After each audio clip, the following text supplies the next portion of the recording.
Welcome to the show. So go ahead and, introduce yourself and tell us from your perspective, a little bit about who you are and what you do. Okay, well, thank you again for having me. It's a pleasure to be here. My name is Kelley Glover, and I'm calling myself a parallelpreneur. I'm a developing parallelpreneur, rebranding myself. So I've been an educator for 25 years, more specifically, a music educator for 25 years, and I was also, for 9 of those 25 years, a music education entrepreneur where I created culturally responsive music education products for schools. And I also did consultant work to help music educators and even general educators how to have more culturally responsive lessons for their students so that students of color or minoritized students could see themselves in whatever it is that they're teaching, whether it's historically or through representations, things like that. So most recently, I took things to another level and I joined Texas State University's PhD in School Improvement program, and I'm just finishing my second year. And I am reinventing myself to not just be a music education entrepreneur, but to have a business that shows adults, because I worked mostly with young people, but to show adults how they can use the arts as a tool to remember their Mm. wholeness, to remember who they are, using the arts as a tool to help them heal from things or to just transform their lives. Oh, that's beautiful. Using the arts to transform their lives, and that it's not just for kids, it's something that adults can do Right. to tap into something that's so natural and innate, right? Which is like music. If you walk outside, you're going to hear tones, you're going to hear sounds, you're going to hear songs if you pay attention. And so I feel like it's something that's so innate to who we are as just like beings on the planet. And I love that you're helping people to remember, like you mentioned, that everyone has it in them, right? So that's really cool. And it's really exciting to have you back on the show because you've actually been on the show before. So we'll actually make sure to link the previous episode in the show notes too, because it's so funny how things have kind of evolved in I guess in general, right? From coming across each other to having you on the podcast, and then originally it was me looking to interview other women of color just because I wanted to make sure that I was doing my own research on the content that I was creating and for the book that I have been able to write. And so then it evolved into you joining Wealth and Wellness University, right, the Financial Freedom Accelerator program, which is really exciting. um, Yeah. that's helped you to be able to have maybe some more focus or growth or transformation in your mindset so that you can take this leap maybe a little bit more confidently or with a little bit more support, as you're switching things up, rebranding yourself and going into a new realm in what you're doing. But for you, what would you say your biggest money frustration had been, that made you either want to chat or makes you want to focus in that area, that led to us kind of being where we are now? So my biggest thing was letting letting go of my old business, but trying to learn from some of the mistakes that I made. And so in talking with you and then joining your wealth and wellness program, you helped me to see how this time around, how using feedback and really getting to know potential communities that I can serve, to not come from a, okay, you guys need this and I'm gonna show you what you need. That was the mindset that I had before.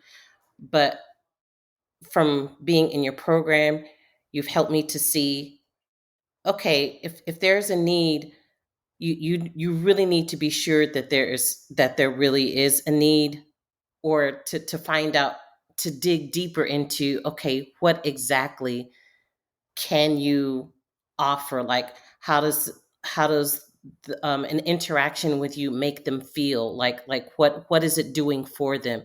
And so I have ended up getting some feedback that was really helpful, thanks to the questions that you gave me. um, and even before I started the program, when I would meet with you one to one, you helped me to see that, yeah, this is a direction that I want to go in. I didn't know how, and it was the same exact thing of when I had a business the very first time. I didn't know how. You just helped me to set my intentions. You asked me, how do I want to serve? Like, what does it look like? What does it feel like? And I described all of those things, and lo and behold, it started to happen without me even. It just naturally started to happen because you helped me to set that intention. You helped me to focus this new way of recentering what I wanted to do to refocus. I love it because sometimes you have a, you have a desire, or you have a draw to move in a direction. But I feel like what happens is most people get hung up because they don't see every single step that's going to take them from where they are to the end goal. Yeah. So they hesitate to move because they don't have all of the steps and every turn that they have to take and completely mapped out. And maybe I'm stepping on someone's toes who's watching or listening to this, and that's how I've been before, and that's something I have to constantly battle and undo, is feeling like I need to know every single nook and cranny before I move, because there's something really beautiful that happens when you allow yourself to entertain possibility and the openness of it coming to you in a way that's unexpected. Because sometimes the way we plan for things to go is actually inhibiting us, it's actually limiting us or keeping us small, and it's different or bigger than we would have envisioned. And what's really cool is, within the first 6 weeks of you joining the program, you already did multiple workshops. You know what I mean? You already got into classrooms and got in front of people and got feedback on this, project and program and way of working with people, that are able to workshop and not be pigeonholed into it, so that you can say, okay, is this the direction I want to move in? What is it that people are saying they want and need? And, I only can speak from, my own experiences. That's what I was doing. I was like, well, what is it that people want, or what is it that they need, and am I a match for that? Because there are things that I'm not a match for, so I don't want to provide something that is not something that someone wants. And I also don't want someone to be misled or misconstrued that I can provide them something that I don't, or that I can't. And so I love to hear that, you've been able to kind of dive in and start getting this feedback and asking questions, really just becoming a researcher to learn more deeply about how it can help them. And sometimes you're like, okay, I was right, because they're saying they want healing, or they're saying they feel disconnected, or they're saying they don't know how to remember, how to allow movement and instruments and music to be something that can be a tool for them. And then sometimes you're surprised because you're like, well, they said something else, and I didn't know that that was going to be something that was going to come from this. Yes. Was that something that happened? Were you surprised in the process of like doing this in a different approach? Yeah. So I want to read a little testimonial that I ended up getting from, so the professor. So I published a paper with three other classmates in my cohort, and a professor at our university read it and said this would be perfect for my class. And so we ended up doing, so my portion of the paper was talking about music, using music to heal, right? So the professor was saying, how do you want to present your paper? You can present it in any way you want to. You can have an activity. And so I said to my co-authors, how would you guys feel about me doing a critical embodied pedagogy activity where we did some drumming and and unpack how that whole thing feels. So when you were saying that I should get feedback from students as to what that experience was like for them to help inform, like, how am I going to do this business? She shared with us what one of her students wrote to her that she thought was really profound. She said that a few students wrote in a paper about the activity that we did with them, but she said that this one really stood out. I won't read the whole thing, but here is what a student wrote, and it totally, I was like, wow, really? So this is something that they got out of it. And I thought of you because you this is exactly what you said, that we should get feedback because it can help us. And I got it. So the student said, um, I can't remember their names off of the top of my head, but they, the co authors, gave a great speech about culture and what it meant to them as Black adults in the American school system. And then she quoted our paper, a citation to our paper.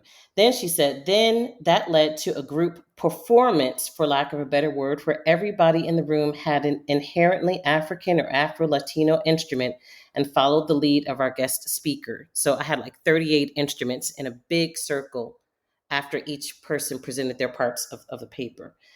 And so then she said, she explained to us the difference between beat and rhythm and encouraged us to play our instrument to either whenever we felt ready. That's really important. Eventually, everyone joined in. The other guest speakers, our professor, everyone was playing a beautiful melody or rhythm, and it was so ethereal. Not only did I now feel closer to all these people in the room, I felt like I had a firsthand look at someone else's culture, and better yet, I was able to take a part in it. And that's what I got from this experience, is that sometimes the best way to connect to your students and to have them connect to culture is through art, through music, through hands-on expression. It wasn't a singular effort either. There were three other presenters that supported each other to make it happen. They supported each other and worked off of one another. And of course, it was the group effort from the class that gave me that ethereal experience of making and listening to culturally rich music. It was by far one of the most moving experiences I've had in my college career. I was like, wow, they got that out of that activity. I couldn't have written that myself. They used the word ethereal twice. You know what I mean? I'm over here trying not to cry. I've got pregnancy hormones that are just shooting through my veins. So I'm like, oh my God. Yeah, just because you never know. You just never know. And Right, if you don't allow yourself to do an experiment, which I talk a lot about all the time, to see what happens, then you'll really go through life not knowing how you can show up in the world and support other people in having ethereal moments and right. be able to help And people connect. that's the thing. I don't just want to write about it because I'm a researcher now. I don't just want to write about it. I want to give people hands-on experience about what it is that I'm writing about. I want it to go from the head to the heart and to the hands. So that really meant so much to me. I never would have thought that it would have happened so soon. But again, because of being in your program, I'm like, okay, I'm just going to jump in and do this. I didn't have to do this activity. I could have just talked about what Yeah, critical embodied pedagogy was, the way it was in our paper, and we could have unpacked it that way, very cerebrally. But I'm like, no, I am going to, if I want to turn this into a business, how can I like be a consultant for these kinds of things and do workshops with people? How am I going to ever know if I don't just jump right in and do it? yeah, get started. This is kind of like a meta experience for me because it's like I there's me and me doing what I want to do in the world, which is help more women like you step into your purpose because it becomes a ripple effect, right? And so now, me watching you have your ability to jump into what you're doing, you being able to watch your student or your participants or anyone that gets to be involved with what you're doing. And watch their transformation in that experience. It's just very, there's layers to it, right? And so what's coming up for me as we're chatting is fear. That's what keeps coming back because Mm, I know that a lot of people listening have fears around starting or, putting themselves out there, getting serious about their finances, getting support for the areas that they, need accountability in.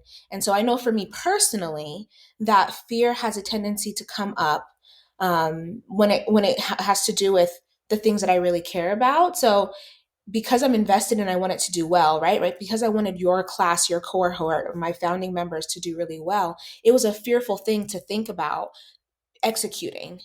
But at some point, there was a decision that had to be made that was, well, we don't do it and we don't get to see what could happen, or we do an experiment and just give it a shot and see where it leads, and see where it goes, and hope that it turns into something amazing, or at least sends us down another path that's helpful in some way. And so I imagine that for you, fear comes up in some way, shape and form.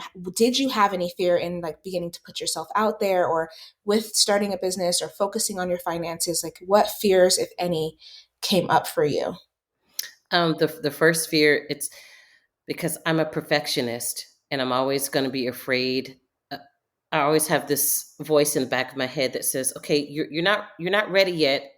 It's not going to be perfect.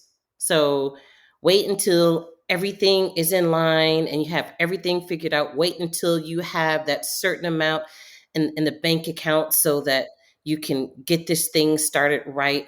Well, sometimes you can get it started before it's fully funded. This is the synthesis part. You're figuring out how is all this going to work so that when it's time to get all the way in there, financially, then you know what it is that you're working with. So yeah, this is the research part about getting a business together, and it's gonna be messy. And I do love to improvise. I mean, I'm a musician. I love to improvise, but then there's this other part of me that's like, no, but it's got to be right. And so that's where the fear comes in, the hesitation. And I remember talking to you about that. It's when you were saying, so what's stopping you? You had asked me that more than once in more than one session that I had with you. It was what is the biggest thing that is stopping you? And that was always the thing. So it's like, okay, well, I just need to just do it because that's what I did before. I just jumped in. And yeah, so the fear of not being perfect, and I also had the fear of how am I going to have time to do this, and that gets into the how am I going to. You can't worry about that because it ended up happening because I was saying, I believe I was saying to you, how am I going to have time to do this if I'm a full-time student in a PhD program working as a research assistant? I have so much on my plate. How am I going to have time to do this? But it naturally ended up happening because it it runs parallel. Right. There's where that parallelpreneur thing comes in. It works beautifully with what it is that I'm doing because I'm doing research on this, and Hmm. now this is the like handiwork, the practical knowledge of it. So it all ended up working out when I let go of the how. You just have to go in and do it and just keep working on it consistently, and the Hmm. how will just start to reveal itself. You just go Yeah, with the flow. those opportunities popped up, it sounds like, right? So when you Yeah. released some pressure, is what it sounded like, because I think perfectionism leads to pressure. And so when you're under pressure, we need a little bit of pressure as humans. That's what motivation is. Motivation is having a pressure that makes us want to do something. We need a Right. little bit of it, or we enjoy a little bit of it, or a little bit of it can help. However, when there's too much of it, then it starts to paralyze us. So perfectionism leads to pressure, and the pressure leads to paralysis. Now it's been a year, 3 years, 5 years, 10 years, and we've had this idea that we've been sitting on, or we've been talking about getting on a budget, or we've been talking about talking to our partner about our finances, or we've been talking about, prioritizing our health and wellness, right? Because the community is called Wealth and Wellness University. It's really important to do both at the same time, take care of yourself and also be building an empire. That when you release the pressure, then you have space. And with the space, you have opportunities. Creativity thrives within space, right? And so it That's sounds like, you being able to find a way to release some of that pressure was what helped for the opportunities to naturally come up. And they still could have come up and you could have shut it down. So you could have been doing your papers and, like you said, just gone into the classroom. Hey, this done slides, which would not have been the end of the world.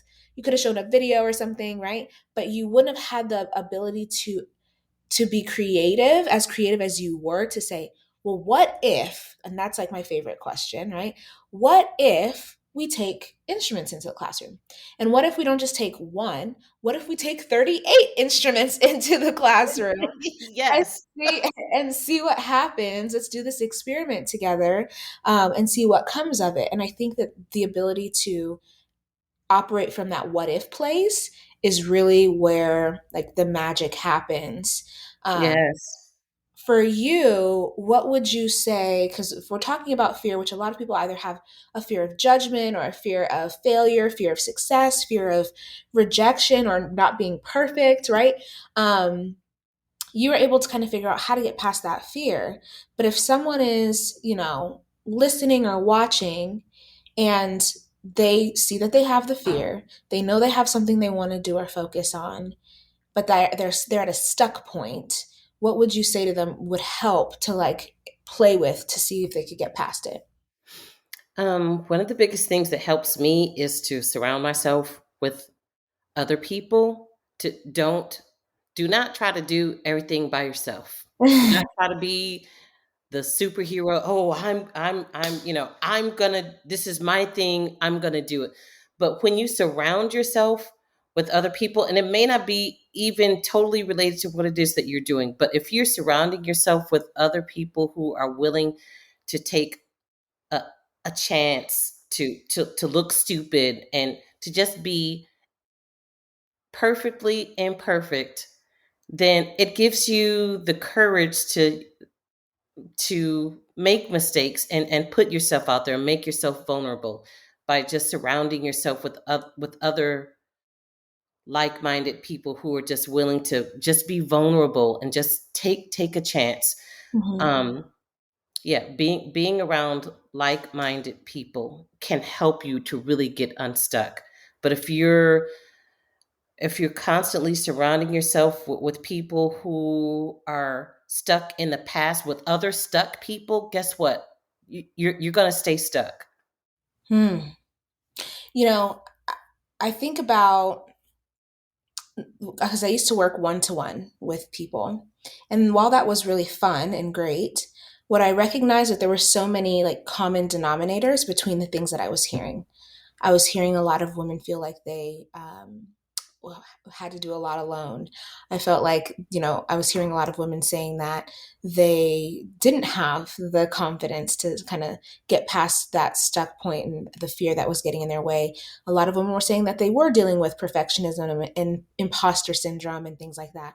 And so I'm working one to one with all of these people, and they're all saying the same thing. And I'm like, I just wish I could introduce you guys to each other, because I feel like, if you heard someone else's story, or if you were able to be in the room with someone else, it would break something up. It would lead to progress. And so that was a part of my goal with, creating the accelerator program, to not only streamline the process, but also put women in the room with each other that maybe they don't have the opportunity on a regular basis to have. Right. So for you, I know I always go back to like that first day of class, right? Where, everyone was kind of being introduced and whatnot. For you to have been surrounded by, other women that are completely different industries, right? Different ages, different fields, and professions and whatnot. What was that like for you, or what is it like for you to be connected to a community of women that are, not necessarily all doing the same thing, but they're focused on their wealth and wellness journey? Right. It's really good for me because being in education, I thought that we were like the only profession where people are like in a box and they're not looking at their financial well being. And then other women were sharing, well, it's the same thing in my profession too. People are going through the same thing where they're not looking at all the all of the possibilities in their lives around money. um, that there are other professions that have that, man, what's the word I'm looking for? There are other professions that kind of feed into this lack mindset Mhm. mentality. Because I was thinking, yeah, educators, that they're famous for that, but no, it's not just us, and there are lots of other educators who are entrepreneurs, and other people who are in therapy, who are in the counseling, field, who do the same thing. That they're finding other ways to create wealth for themselves, financial wealth, emotional wealth, and that we're not alone, and that we come in all backgrounds, um, ethnic backgrounds. We have people from different parts of the world in there, um, and different ages. Um, because I sometimes feel, because I'm a woman of a particular age. I just turned 53, so it was nice to see younger people who were also looking to reinvent themselves. Like, it helped me to see all the different stages in lives that in our lives that we go through, because this was me before, but now I'm doing it again. So it was nice to see different stages in women's lives repeating over again. It helped me to not feel so alone. I love it. And you don't look it, not not at all. Oh, thank Um, you. but I think that the it's funny because in business that you always hear about like targeting and like your ideal client, and people think that having like a client avatar or whatever has to be around like age or whatever the case may be. And I think that it can be beyond that, if that makes sense, right?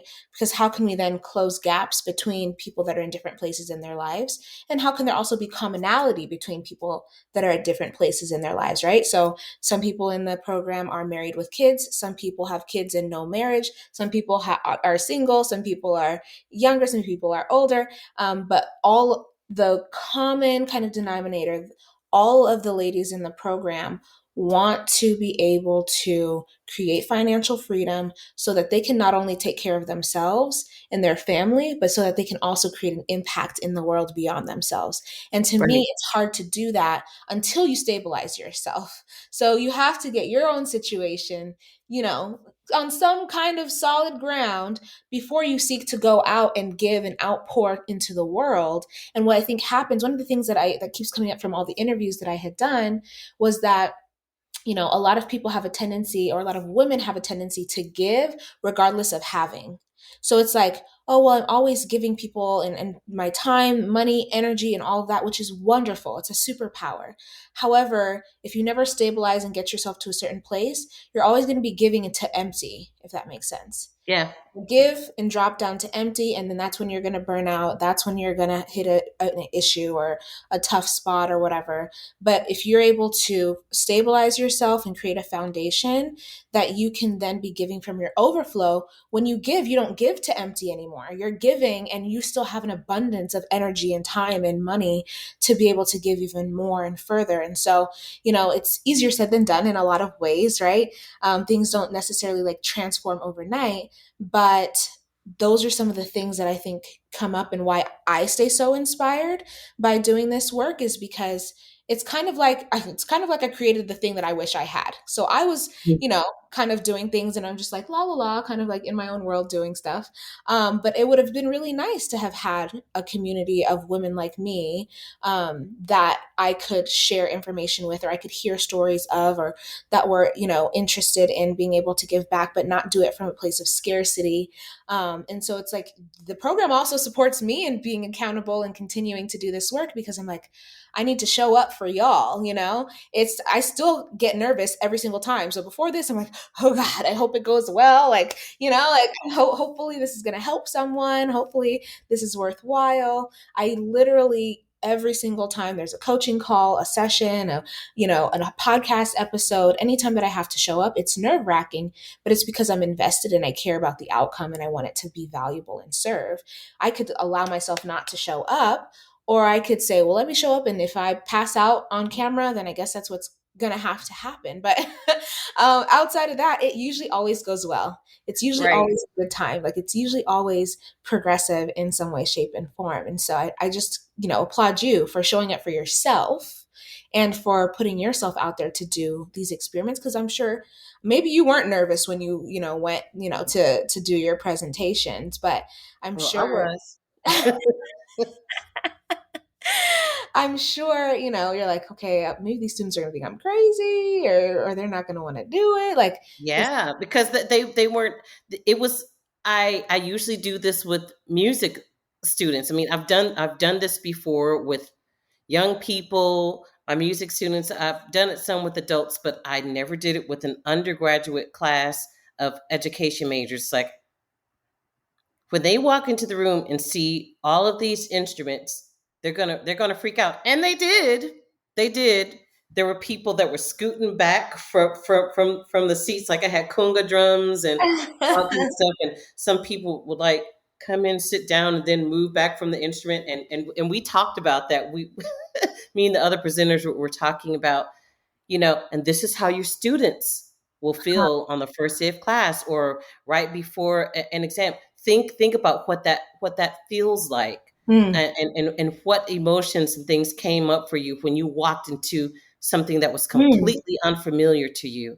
This is what your students go through all the time, and this is something that never goes away. People think that it goes away in adulthood, but no, the unfamiliar, the the fear of the unknown, um it's part of this human condition. So yeah.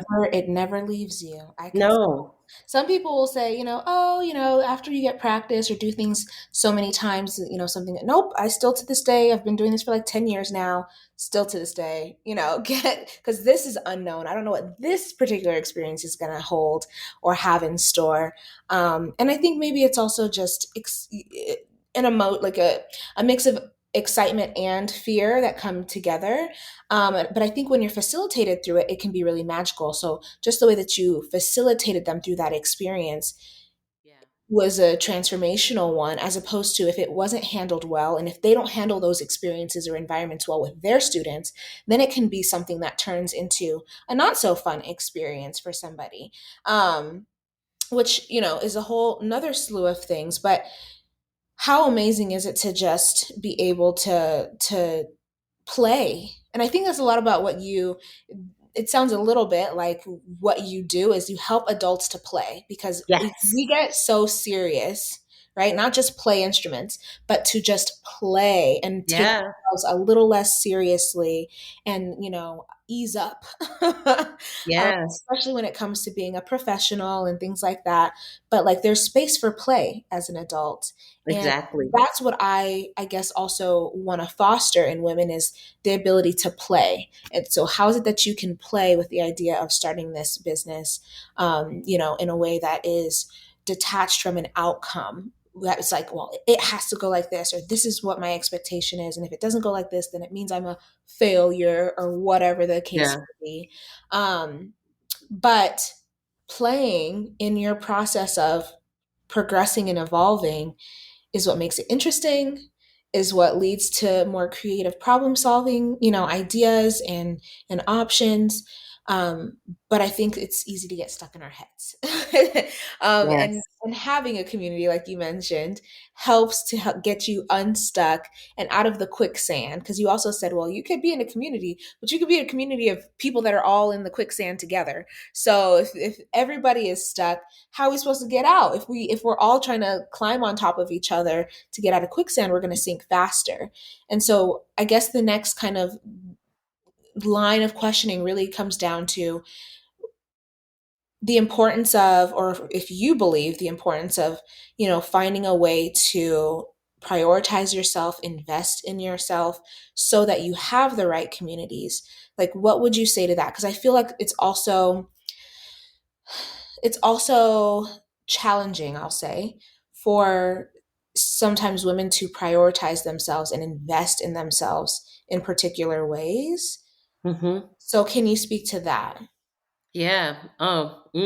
Okay. So the first thing that came to mind was when you were talking about how much it would cost to be a part of this. The old Kelley would have been like, "Oh my God, I can't afford that." But the and that was the Kelley when I was first starting my business, when I still had. I'm not saying I don't have lack mindset at all anymore. I mean, it still creeps in sometimes. But the old Kelley would have been like, "Oh no, well, I can't afford that, not going to do that." But then you're not thinking, okay, how much money did you spend last month on, some of these extra, how many times did you go out to eat, how much money did you donate to this person, or how much money, or this organization, all of those things add up. It's that energy of giving from your overflow, investing in yourself. And so that's one of the things that I did I didn't have any hesitation on. I view all of this is being in school full time. I mean, because most people are in this program part time, because Mhm. most of them are school administrators. Um, but I'm making less money, but I'm doing a lot more because my mindset has changed. I'm viewing everything that I'm doing as an investment in myself, Mhm. in future clients, an investment even in my marriage, and an investment in my community. I mean, these are all things, since I don't have children to pass anything on to. This is part of my legacy. This is a Mm. very, very small amount to put in, so that I'm leaving this earth a better place than when I came into it. That's my favorite saying, leaving places, people, and things better than you found them. And that mindset, is so important because it's going to permeate everything that you do. Right. So the thing is, for a lot of women, even if someone isn't a business owner, because some people in the program don't have a business, they work a 9 to 5, but that scarcity or the abundance is going to show up in every facet in every area of your life. It's going to show up in your relationships, your spiritual walk, your confidence, your friendships, your profession, your money. So it cuts across everything when Yes, you it come does. down to it. And so for you to be able to recognize that I used to think about things this way, and now I'm able to entertain and understand the return on the investment that you receive. It's not you paying out, it's you paying yourself, it's you Yes. investing in yourself to be able to flourish and thrive, so that you can have this outpouring that is beyond what you would have been able to do before. The other thing, as a business owner in particular, is that a lot of people want to be invested in by their customers. So if you're a business owner, you want your customers to pay whatever the price is for your products or services. However, how is it that you can have an expectation for other people to invest in you and you don't invest in yourself? Come Does on that now. well, does that make logical sense, And I say this from personal experience because as a licensed marriage and family therapist, we were so disconnected from money because we didn't talk about it, I don't think really at all in school, other than sometimes we heard, you didn't go into this field to make money. And I'm like, that's not funny. Like, am I gonna Yeah, I know. We hear that all the time in education. Yeah. I'm like, am I just going to be eating ramen? Like, the degree cost money. The degree wasn't free. So if I'm not going to be making money, then why did I pay for what was that for? So I was always perplexed when I would hear something along those lines. Yeah.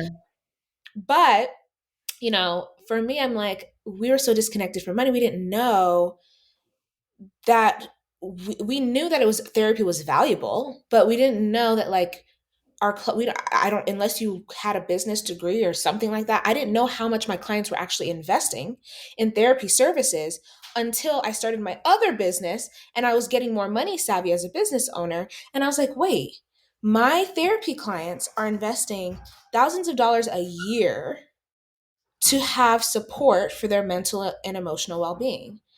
Am I investing thousands of dollars a year to be able to support them? How can I expect for my clients to invest $2,000 to $5,000 annually in themselves? And I champion that. And I'm like, good job, clients. Like, way to go. This is what you're supposed to do. This is good for you. But I'm not doing that myself. And that's Right. when I started investing in myself, in my business more, Mm. because I was like, I can't be having the expectation for one, or properly equipped for two, to handle and support my clients if I'm not doing at least what they're doing, if not more. So at first it was like, okay, let me dive in a little bit, let me dip my toe in. And so I started investing in things, and now it's crazy. So now I invest like double, triple what my students and clients, invest in themselves, but I'm ready, like I feel 100% equipped to support, and I feel okay, and I feel absolutely okay with charging what the value of my costs and services are, because a lot of women are also undercharging for what they do, because I know how valuable it is. It's not about me. My value is intrinsic. Your value is intrinsic. So it's not about what you charge. It's that it's separate than you and it has a monetary value. And you need to know that so that you're able to make it sustainable, so that you can keep doing it forever. You know what I mean? For the next 20, 30, 40 years Right. without burning out. Making it sustainable without burning out. Yeah, that's the key. And yes, you do need money for that. And there's nothing wrong with that. It And has there's to be nothing wrong with sustainable. We talk about sustainable communities all the time. it. Mm. And money is a part of that. It's all energy. It's all energy. And it's circulating, right? It comes back. And Yes. so, I think that that's a huge thing. And again, I can only speak from the experiences that I've had. I would never tell someone to do something I haven't done myself, or I would call myself out on it. but I think that that's a huge piece, because I know that there's so many people that hesitate, and I don't say this because I think people need to join my program. Everybody ain't the right fit for this community, and my goal and my job is actually to gatekeep, to make sure we protect the energy within the community, because we don't have no problems or any issues or anything, and we're going to keep it that way. That's But right. even if it's not with me or with us, you listening need to find wherever that is, wherever that community or that tribe or that program or that support is, to be able to be backed, because I just hate to see women walking alone. You know what I mean? I think of like lioness, and they hunt together. So you don't just see just one lion by themselves out, hunting, and it's the women that hunt. So that's a whole other thing, right? So being ambitious, going after your dreams, wanting to create wealth and do it, however you would like to, that to me is innate, because I think that we embody, to some extent, the spirit of a lioness. But lioness always Mm. travel together, they hunt together. And as humans, how can we start doing that as well? Hunt and create and build together, so that we're able to get further faster and make it sustainable. Because Yes. listen, tired ain't cute. So No, it's not. I want to be well rested and enjoy the fruits of the labor, and I want to do it with people around me that, you know what I mean. I think about it, I'm like, one day we're going to have a retreat, and we're going to get to do all of this in person, and we're going to hire you to come and do this with our group. You know what I mean? Do what you're doing with our group. And so I just think about all of the opportunities and the ways that it's going to ripple out and affect other people in the world, and I'm just excited to be able to be a part of the journey and watch it personally. Um, but as we get ready to kind of wrap up, what would you say, is the biggest kind of shift for you from before you joined the program to, now being a few months post program? Mm. Um, well, I said it earlier. It's in this PhD program, they talk about how how important it is to build on the assets that are already in the community and to find out more about who it is that you're serving. And it really got drilled in a different way, thinking of it business wise, that you really have to, instead of creating something for somebody, you want to create something with, not just for, but with, getting people involved, really getting to know what it is that people want, helping them to inform your business, helping them to inform what services they need, and building on their wealth of knowledge as well. So it becomes like a community thing, and just this cohort model that you have goes along with like the cohort model for our PhD program. When you're in a cohort and you're moving forward with people, you are building on each other's knowledge. And the biggest thing I got out of this again is that you're not alone. Build on the knowledge of who's in front of you, not just for me as an educator, but also as a business owner. Really get to know your community, get to know what people want, what they can also offer you. It's a two-way street. Mm. Oh, I love it. I love it. I love it. So glad to know you. So glad to watch your journey unfold and support you and be doing it with you, right? Like we're all building and kind of and growing together, I think, which is really special, I guess is the best way for me to put it.